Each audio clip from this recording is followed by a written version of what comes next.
with that, I want to bring in Michael Schnell, MS Now congressional reporter, David Rohde, MS Now senior national security reporter, Eugene Daniels, MS Now senior Washington correspondent and co-host of The Weekend, and former New York Congressman and Ambassador Sean Patrick Maloney, who served as the House Intelligence Committee, and he's also the former ambassador to the Organization for Economic Cooperation and Development.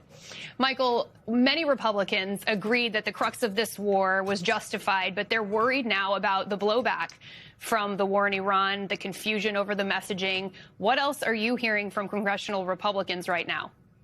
Yeah, Ariel, I spoke to a number of Republicans who serve in Congress in recent days, and essentially it boils down to three main points they were making. First off, there is no surprise that the ceasefire failed. Republicans were saying that there wasn't even, in theory, a ceasefire in place because Iran and the U.S. were still in hostilities with one another. They don't trust an actor like Iran, so nobody's shocked that this ceasefire had failed. The second point is that they have to finish the job, that being the U.S. has to finish the job, because we are so far into this war. We're about 5 months in, almost 5 months into this conflict. Republicans recognize there aren't many good options at this point, but we can't let Iran off the hook. And then the third point a lot of folks made is the political matter, the fact that this is going to come back and bite Republicans in the midterms. Gas prices are back up because the fighting has continued. Now the Strait of Hormuz is a sort of on the line right now, and a point of contention and a point of potential leverage by Iran. And that could cause gas prices to spike even more. And Republicans have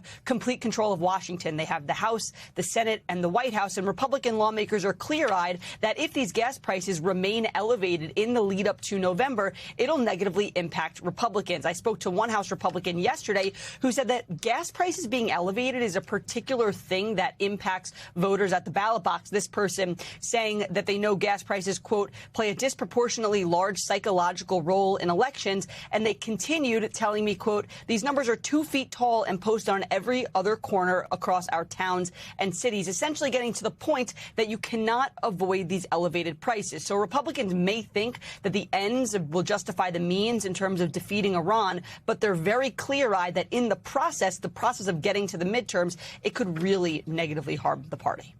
Eugene, Trump's mixed messaging on the war has put Republicans in a bit of a spot, shall we say. One House Republican told Politico pretty bluntly, he's screwing us into political oblivion.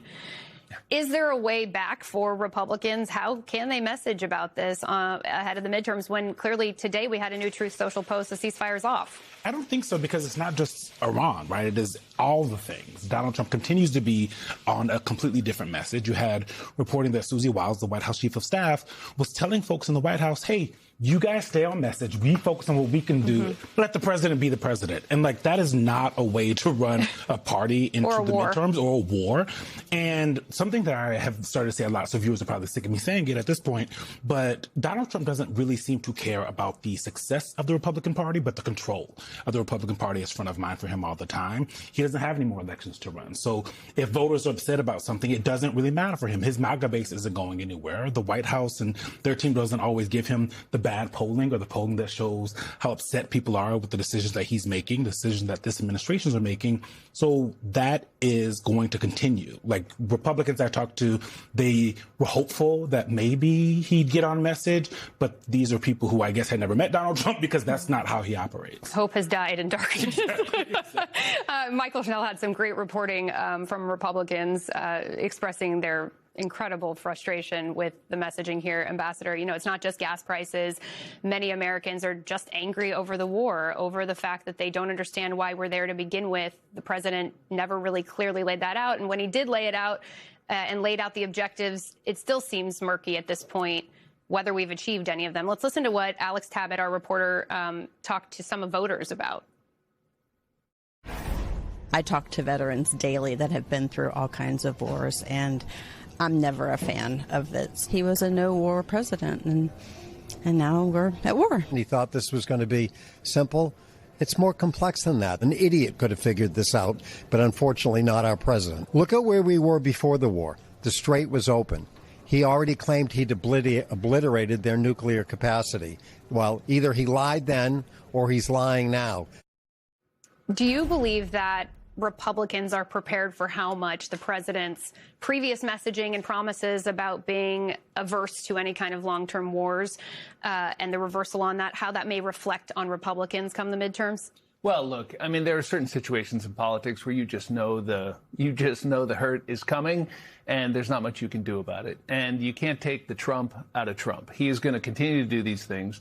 You know, when you serve in Congress, you have a lot of parents come up to you whose kids are in the military, active duty, and you know, you take it pretty seriously when they say, you know, my kid's on the USS Abraham Lincoln. And what are you guys doing over there? And so in Iran, right, we've all got to just focus on, there's a nuclear weapons program, there's enriched uranium, there's Strait of Hormuz, there's proxy armies, there's ballistic missiles, all this other stuff. All this, like, is there a ceasefire, is there not a ceasefire? To me, is evidence that the president has no strategy for achieving those objectives, and this war is not going to end anytime soon. That means the economic follow-on effects are going to continue. That means the political problem is going to continue. And it's a compound problem. It's a problem of incompetence, creating real-world consequences. And when you're talking about healthcare or housing or gas or groceries, that is the tangent point between incompetence in Washington and a middle-class family trying to pay the bills. David, Michael reporting there that Republicans are saying, you know, we got into this war, there may have been justification for it, now we've got to finish the job. You have the president saying the ceasefire's over, but that there's still technical level talks going on here. Break down for us where that leaves us. The United States at this point has no leverage. So the ceasefire is gone, but so we can recreate the blockade. We can blockade Iran's ports. That'll create some economic pressure on them. We're not able to completely open the Strait of Hormuz because they're firing on these tankers now and then. So that's, I mean, it's really, the tankers have slowed to a crawl. And then in terms of additional airstrikes, we've tried that for months and it hasn't worked. So I don't see how he's going to achieve anything. And the Iranians know most of all, Donald Trump is looking at November 3rd. So we're looking at a mess through November 3rd where the U.S. doesn't achieve anything that he wants. And just lastly, at the NATO summit, the president tried to sell, and it was interesting the voter mentioned this. The president was saying for the first time that when the U.S. bombed those nuclear sites, the storage places, that the mountain had collapsed onto them and it's now completely buried and they'll never get access to it. And so that was June. That was last June. So why did we go to war with them in February, this February? So it's really a mess. And so he has made the nuclear issue the biggest, you know, in the last few weeks. This is all about a nuclear bomb. And there's no way he's going to achieve that without even the ceasefire or the 60-day deadline to negotiate something. Many, even Israel, would. Go ahead. Well, voters aren't stupid, right? And so when you hear from voters over and over, them being able to tie the war to their gas prices, tie what Donald Trump said last June to what we did in February and have been doing since February. That, I think, is really interesting because when sometimes voters look at the things happening, they sometimes feel like it's in a vacuum. But over and over and over again, Alex Tabbitt and all of our other reporters who have been out and talking to folks, they have been able to tie what's happening in Washington, D.C. to what's happening in their pockets. And that is why when you talk to Democrats, Republicans, independents, consultants, activists, advocates, members of Congress, former members of Congress, all of them are saying that November is going to look the same way because voters are able to tie this together and say, okay, now I know who to blame.